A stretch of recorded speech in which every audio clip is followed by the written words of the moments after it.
hasta hace 2 años considerábamos de que era así, pero ya está demostrado de que este hierro puede permanecer, es decir, si la epsina no lo activa, no pasa a la membrana vasolateral, se queda en el citosol del enterocito. ¿Correcto? Entonces, al quedarse en el citosol del enterocito, el enterocito sabemos de que puede vivir hasta, ¿cuántos días? 60 a 65 días. ¿Bien? Por ende, nosotros no podemos cuantificar la cantidad de hierro simplemente a través de una diferencia entre lo que ingresa y la cantidad de hierro presente en el análisis de las heces. ¿Correcto? Porque se podría decir que hay una reserva endotelial a nivel del lumen del enterocito en el citosol, que es esta forma, la ferritina. El otro tipo de transporte es a través del hierro hemínico. Lo que me olvidaba antes de pasar al hierro hemínico. En este canal de absorción es donde también se ve afectado por ciertas sustancias. Por ejemplo, si en la dieta hay presencia de taninos, presencia de lignina, fibra insoluble, cafeína, disminuye la absorción. Y claro, también hay facilitadores, ¿no?, que todos ustedes lo conocen, la vitamina C. Pero también hay otro facilitador, el factor cárnico. Si ustedes leen los estudios de Krauss y también leen a este autor, nos habla mucho del tema del factor cárnico. Es por eso que cuando en Argentina o en esos países, cuando establecen como política el consumo de las menestras, ellos recomiendan siempre acompañarlo de un cárnico, obviamente carnes rojas, ¿no? Porque ese factor cárnico va a hacer de que se absorba en mayor proporción este ion ferroso. De lo que se absorbía en un 5%, ahora puede absorberse hasta en un 8%. Y el hierro M, bajo la forma del hierro M. A ver, ¿qué es el hierro M?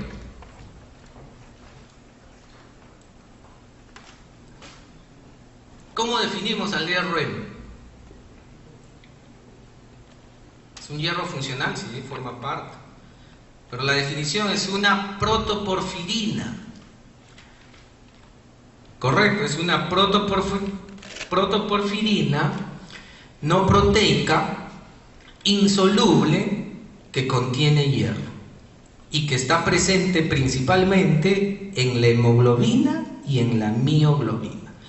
Entonces, cuando ustedes hablen de hierro hemínico, no lo asocien al hierro de las vísceras, al hierro de origen animal. O sea, sí es de origen animal, pero solo el producto de origen animal que tiene hemoglobina y tiene mioglobina. Y no todos los productos de origen animal tienen mioglobina y hemoglobina. ¿Correcto? Entonces ahí tenemos que cambiar el chip y hacer más estudios para que el Senan saque nuevos lineamientos, pues, y ya no siga con esos lineamientos obsoletos, de darle hierro, de darle ida. Bien. Otro de los aspectos que tenemos que observar es que a nivel de este hierro M, protoporfirina no proteica insoluble que contiene hierro, y eso ustedes van al Krauss, la definición es tal cual la estoy mencionando. Sí conocen, ¿no?, el libro de Krauss. Sí. La absorción de este hierro M no se ve afectada por otros factores. Es decir, no lo afecta el tanino, no lo afecta la cafeína, no lo afecta el calcio. Otro de los aspectos que me olvidé mencionar. Los metales se absorben como iones, no como quelatos. Entonces, si por ejemplo este hierro más 2 lo doy con una dieta rica en calcio, se forma un quelato, calcio y hierro. Por lo tanto, no se va a absorber.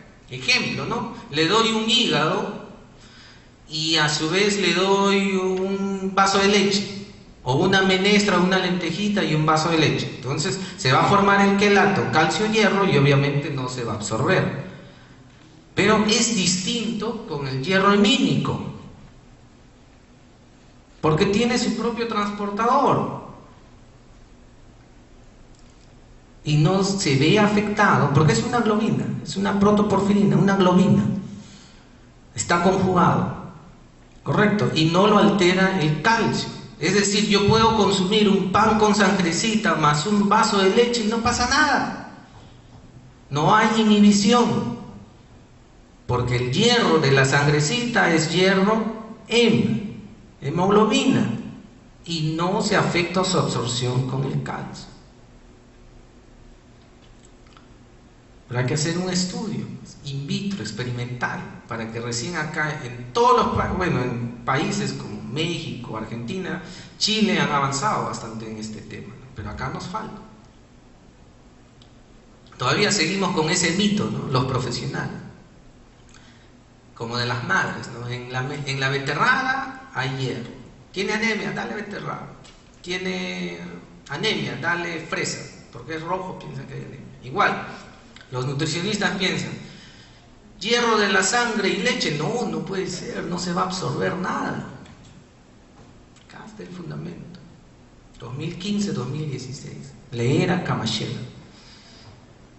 Bien. Entonces, cuando ingresan como hierro hay una enzima que este autor, la gran mayoría de los autores indican, ¿no? Ocurre un proceso que no se conoce. Si ustedes leen el Krauss también, ingresa el hierro y hay un proceso que todavía no se conoce. Pero en este artículo ya le dieron un nombre, parece que es una enzima, la que le pusieron el nombre de una hemooxigenasa. Y que esta enzima va a convertir a este complejo, esta globina de hierro lo convierte en ion ferroso y a su vez libera biliverdina y CO, ¿no?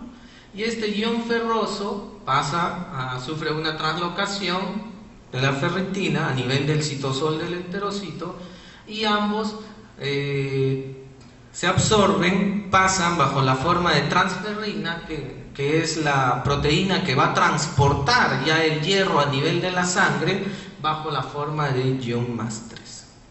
¿Correcto?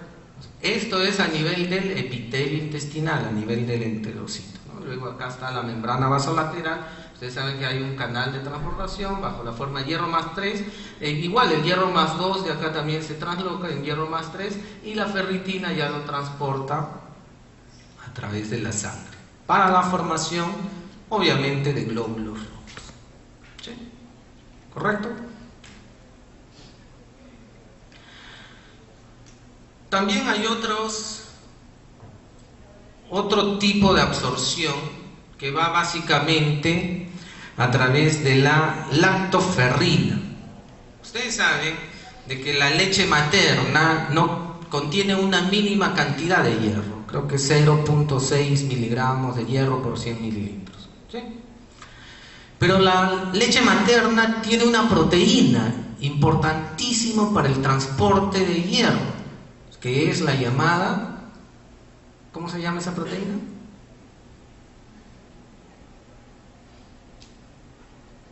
¿Quiénes defienden acá la leche materna? Y hay que seguir defendiendo la leche materna. No hay un alimento más nutritivo hasta los 6 meses, leche materna. Y precisamente tenemos que reforzar la leche materna para prevenir la anemia, porque la leche materna tiene la llamada proteína que está acá, la lactoferrina. ¿Sí la han escuchado, no? ¿Ya? Entonces la lactoferrina hace de que el hierro más 3 se una con la lactoferrina, forma un complejo, así como transferrina, hierro más 3, y ingresan al citosol. ¿Sí?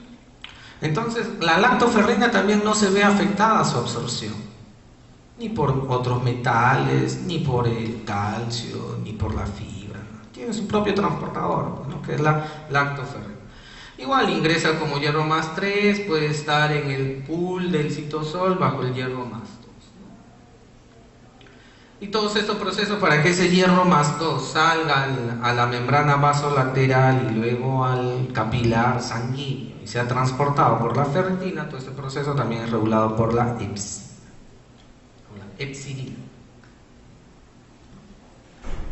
¿Y cómo actúa esa proteína, esa hormona, perdón, la epsidina, que es sintetizada en el hígado? Cuando se disminuye la concentración de epsidina, activa una hormona que está presente en los riñones.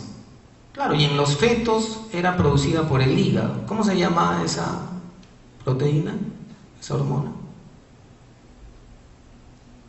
Que precisamente los pacientes que tienen insuficiencia renal crónica hacen anemia, porque no producen esa hormona que participa en la regeneración de hemoglobina. ¿Cómo se llama? La eritropoyetina. Entonces, cuando disminuye la epsina a nivel del hepatocito, ¿qué hace? Se activa la eritropoyetina. Entonces, la eritropoyetina es una hormona que participa en la regeneración de hemoglobina. Entonces, al aumentar la regeneración de hemoglobina, ¿qué va a hacer el cuerpo? Va a necesitar más insumo. Yo no puedo aumentar mi producción si no tengo más insumo. ¿Cuál es mi insumo? Hierro. Si no hay hierro, no produzco hemoglobina. Entonces, también se incrementa el transportador, la transferrina. Entonces, la transferrina tiene que transportar más hierro. Correcto, y estos son las hormonas facilitadoras de producción de eritropoyetina. Entonces, básicamente ese es el metabolismo. Resumiendo, el hierro también participa en la integridad genética, ¿no? Esto fue publicado en 2013. Nos dice que el hierro es indispensable para la actividad de enzimas, ¿no?, comprometidas en la síntesis y reparación de la regulación epigenética del ADN, ¿no? Todo esto ocurre a nivel del citosol, ¿no?, del enterocito. Y acá nosotros, por ejemplo, observamos la estructura del hierro M, que ya les había mencionado. Cuando ustedes escuchen hierro M, no es el hierro que está presente en el hígado, en el vaso, en la mollera, no sé qué otra víscera conocen. El hierro M está presente en la hemoglobina y en la mioglobina. Y cuando hagan un trabajo de investigación, definan como está en los libros, ¿no? Protoporfirina. Esta es la protoporfirina, ¿no? No proteínica, porque no es una proteína, que contiene hierro bajo la forma de ion más 2. ¿Sí? Y que va a participar en la formación de hemoglobina, mioglobina, catalasas, peroxidasas, citocromos, ¿no? Pero nosotros ya sabemos por hierro funcional que bajo la forma de hemoglobina y mioglobina está en un 72%. Entonces yo les pregunto, ¿cuál es la mejor fuente de alimento rica en hierro M, rica en proteína no, o en protoporfirina no proteínica? La sangre, ¿no? La sangre.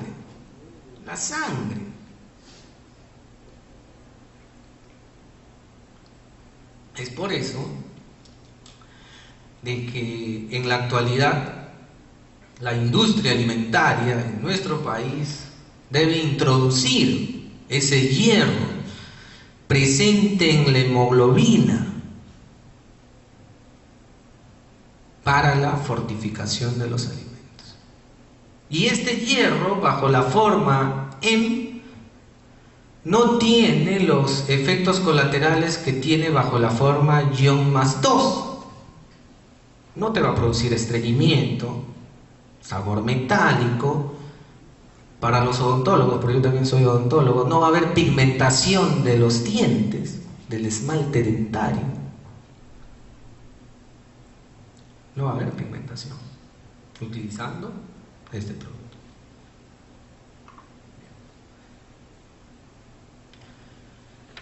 Bueno, el proceso de la síntesis de la hemoglobina pues es bastante complejo. Y sé que el tema es situación sobre la anemia, así que vamos a resumir nada más, ¿no?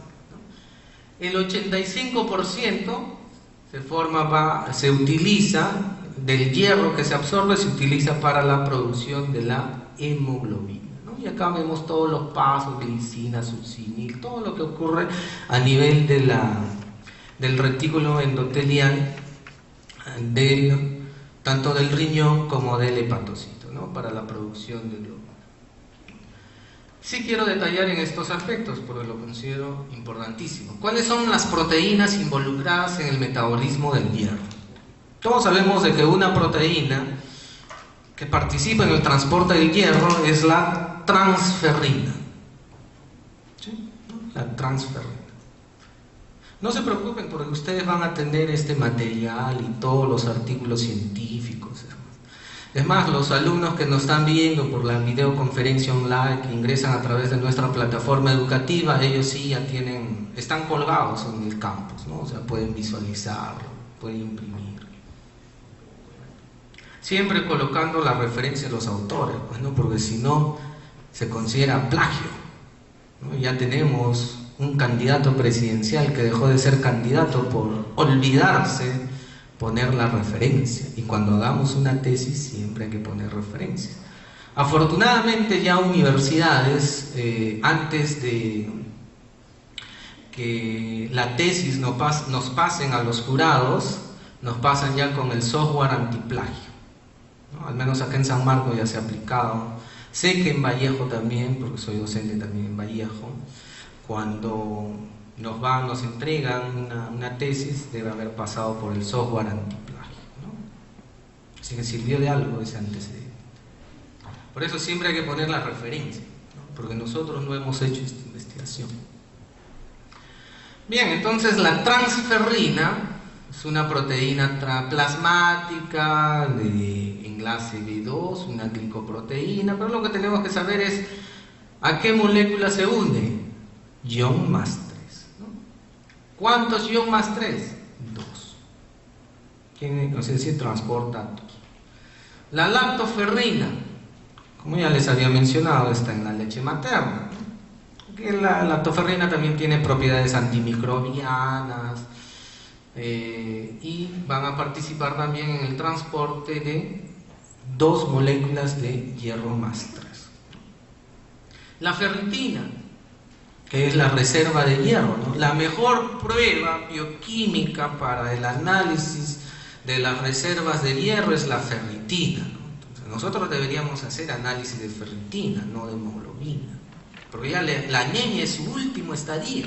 Tenemos que ver cuando se agota nada más la reserva, y eso lo determinamos mediante la ferritina. Lastimosamente es carísimo, ¿no? Y solo hay 3 laboratorios que hacen ese análisis, ¿no? Uno de ellos, Cayetano Heredia. Acá en nuestra clínica universitaria de San Marcos no hacemos ferritina. Esta ferritina puede captar, es decir, transporta hasta 4500 átomos de hierro. ¿Pero bajo qué forma? Ion más 2. Ion ferroso. Bien. Vemos de que el hierro también participa en la regeneración de las interconexiones sinápticas. Es un nutriente indispensable porque nosotros podemos hacer un análisis lógico, ¿no? Sabemos que el hierro participa en la formación de hemoglobina y que la hemoglobina es la proteína que transporta oxígeno. ¿Cuántas moléculas de oxígeno transporta la hemoglobina? 4 moléculas. Y si tengo baja concentración de hemoglobina, llega menos oxígeno al cerebro.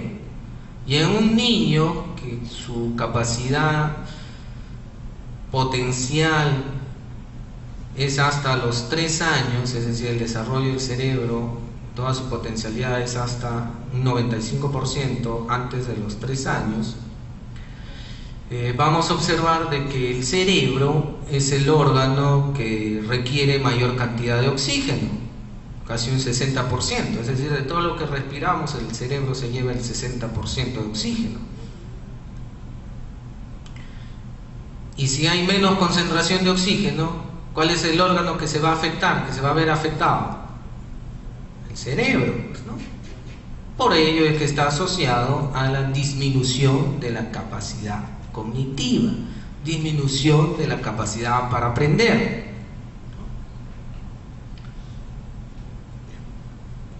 La anemia por deficiencia de hierro, fisiopatología y las consecuencias. Ya aprendimos la parte del metabolismo, ¿sí?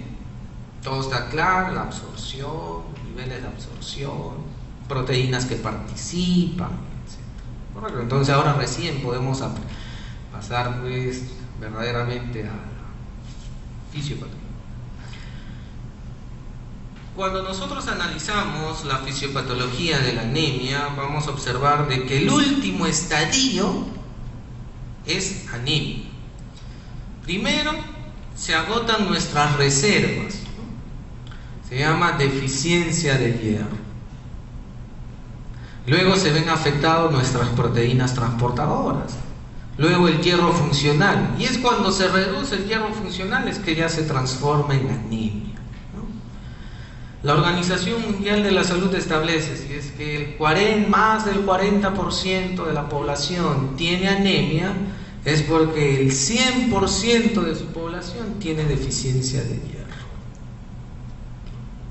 Y acá les estamos mostrando una imagen más didáctica, ¿no?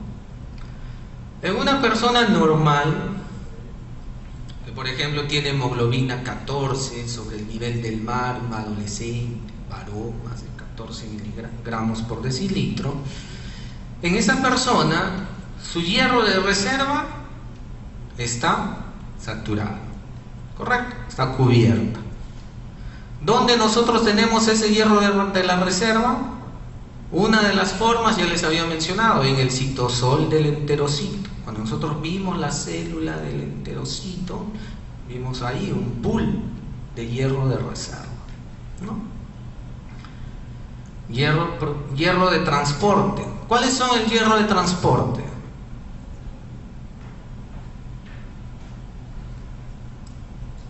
¿Cuáles son las proteínas de transporte?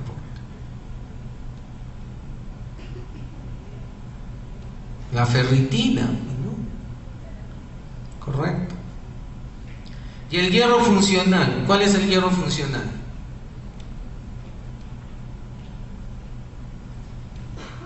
¿Cuál es el hierro funcional? A ver, vamos a repasar, porque si vamos a ver, hierro funcional, nunca se olviden de esta imagen de la proporción.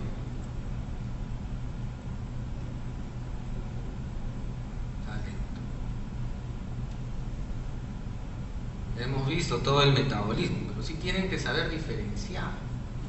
Nunca se olviden de esto. Hierro funcional, hemoglobina y mioglobina. Hierro de reserva o de depósito, hemosiderina y ferritina. Pero hay una proteína que es de transporte, que es la ferritina, ¿ya?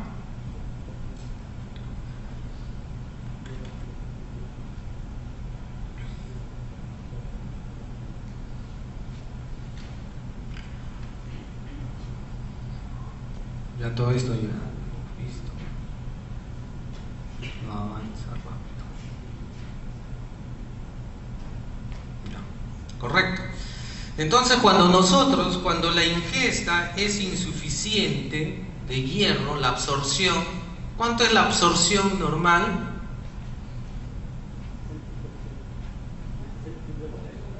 ¿60-65%? No, la absorción de hierro, ¿cuánto requerimos a través de la dieta? Ya les había mencionado que el cuerpo humano de una persona necesita aproximadamente 20 miligramos de hierro elemental. Pero de estos 20 miligramos, el 90% es autorregenerado a través de la hemólisis de los hematíes, a través de la regeneración de los enterocitos. Que el 10% solamente es proporcionado por la dieta, que representa de 1 a 2 miligramos de hierro elemental. Entonces, si no se absorben esos 2 miligramos de hierro elemental al día, entonces tu organismo, ¿de dónde empieza a sacar? De tu reserva, pues no, porque tu requerimiento de hierro es diario. Diario necesitas 20 miligramos de hierro elemental. Entonces, si no hay, ¿de dónde sacas? De la reserva. Se agotó tu reserva. Ya hablamos de carencia. Luego ya afecta tanto a tu proteína de transporte como al hierro funcional. Y cuando afecta al hierro funcional, recién acá, en este estadio, es que disminuye la concentración de hemoglobina. Es decir, cuando le hacemos un dosaje de hemoglobina, recién acá sale, en un niño, por ejemplo, de 3 años, salen 10, 9, 8, ¿no? Pero el problema no empezó acá. ¿Dónde empezó? Acá. Desde acá ya está el problema. Pero en este nivel solamente podemos evaluar a través de ferritina, y es una prueba cara. Es por eso que la mayoría, el análisis se hace acá, pero ya cuando esté en su último estadio, cuando ya ha hecho anemia.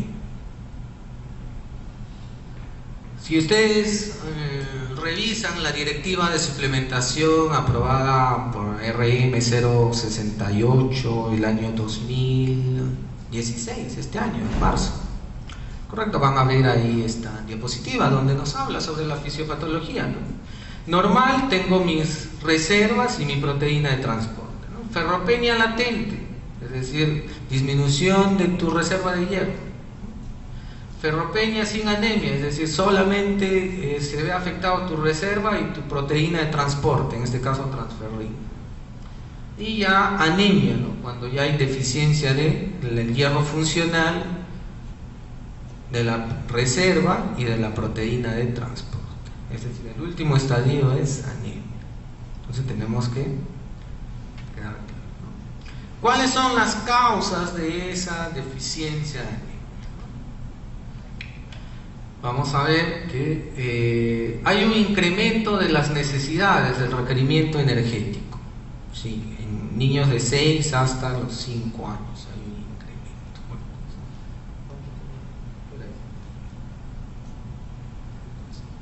Tengo que ver, de repente ya me estoy excediendo con el tiempo. Tengo que hacer más rápido.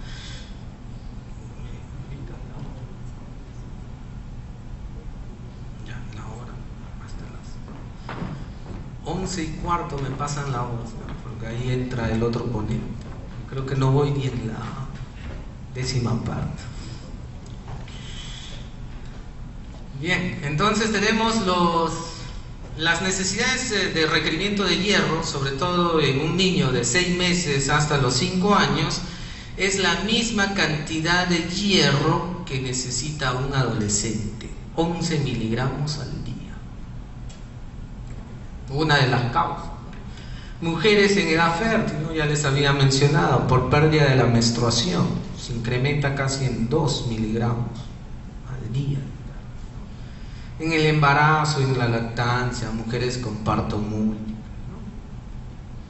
¿no? Sangrado, etc., ¿no? Y las principales causas, ¿no?, que se ven afectados sobre todo por los inadecuados hábitos de alimentación, ¿no?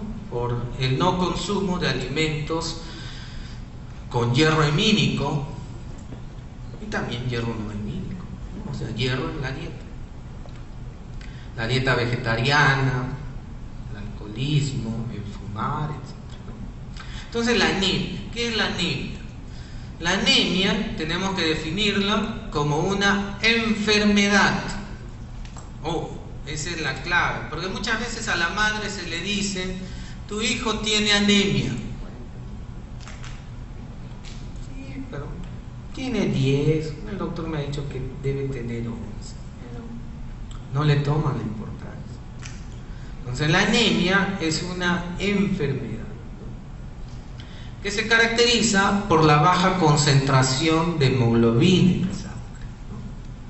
La Organización Mundial ha establecido rangos de referencia. Esto ustedes lo pueden encontrar, entran a la OMS 2011 y ahí están los parámetros, ¿no? Nos indica de que un niño de 2 meses, nacido a término, debe tener un rango de 13,5 a 18,5.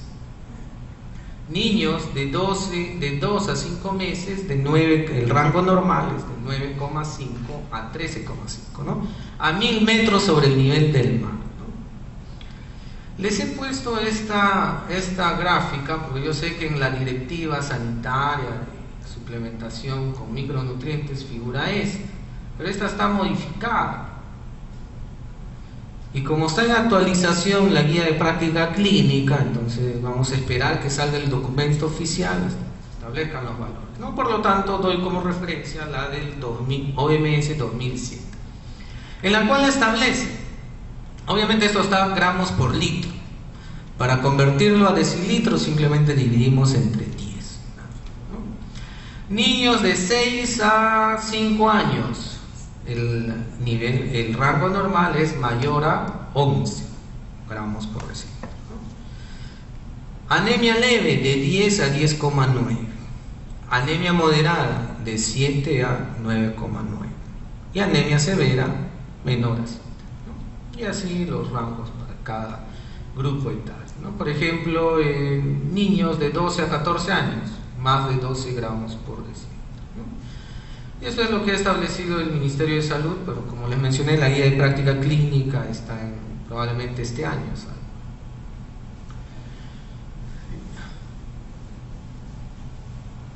Y si ustedes, por ejemplo, son minuciosos, van a observar de que también hay un pequeño error en este artículo publicado por la OMS,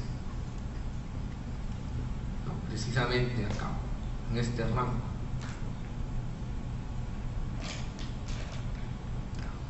Pero ya se corrigió. Bien.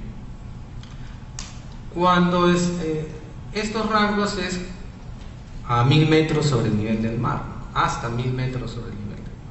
Cuando ya estamos por encima de los 1000 metros por el nivel del mar, se le tiene que aplicar el ajuste de la concentración. Simplemente al dosaje de hemoglobina, al valor real, se le descuenta el factor, ¿no? Que está establecido según la altitud. Por ejemplo, Cerro de Pasco creo que está en 4500. Entonces tendríamos que reducir 4,4, ¿no? Es decir, si un niño tiene 14 de hemoglobina, hay que restarle 4,4. También hay un factor que está establecido en la OMS para los fumadores, ¿no? Si una persona no fumador, bueno, no se le resta nada, pero para aquellos que fuman todos los días por lo menos un cigarrillo, se le descuenta 0,3, ¿no? Aquellos que fuman de medio a un paquete por día, 0,3. 1 a 2 cajetillas al día, 0,5. Más de 2 cajetillas al día, hay un factor, hay que restarle 0,7.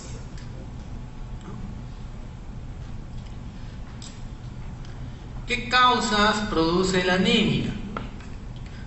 Recordemos de que la deficiencia de hierro representa del 50 al 80%.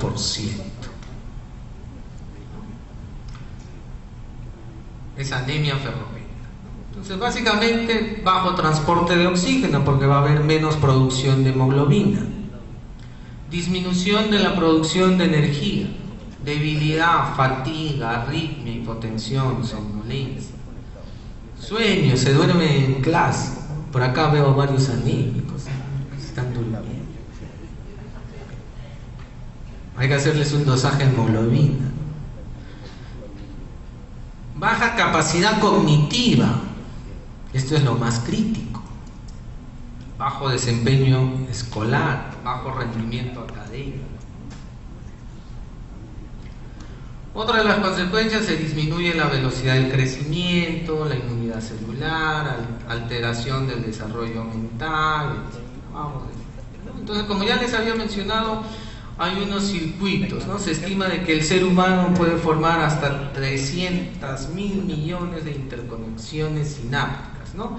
Y cuando un niño nace, se producen 700 interconexiones sinápticas por segundo. Y uno de los nutrientes que participa en la formación de esas interconexiones sinápticas, pues es el hierro. Es así que podemos, esto es un corte histológico, y observamos de que acá en los niños anémicos y desnutridos hay menor concentración de mielina, menor pigmentación de mielina. Por lo tanto, menos cantidad de interconexiones sinápticas, menos neuronas.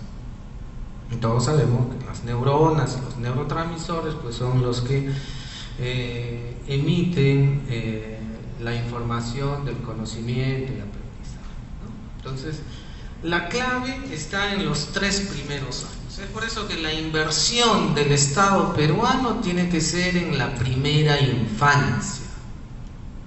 Correcto. Porque tenemos que explotar máximo sus capacidades, pues, ¿no? La inversión tiene que ser de acá a 30 años, como lo hicieron Chile. Chile aplicó su política de reducción de la DCI y anemia en la década de los 70. Recién lo lograron en 2010. Erradicaron la desnutrición crónica y la anemia. ¿Qué funciones se desarrollan en estos 3 primeros años de vida? La capacidad para los números. Será por eso de que salimos últimos en la prueba de PISA, ¿no? Evaluados a 2º grado de primaria.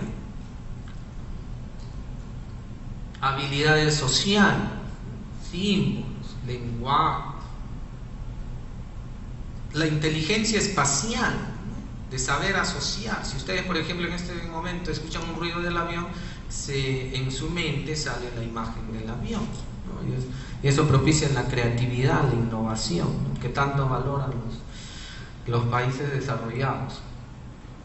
También se merman las funciones ejecutivas, la del liderazgo, donde manda.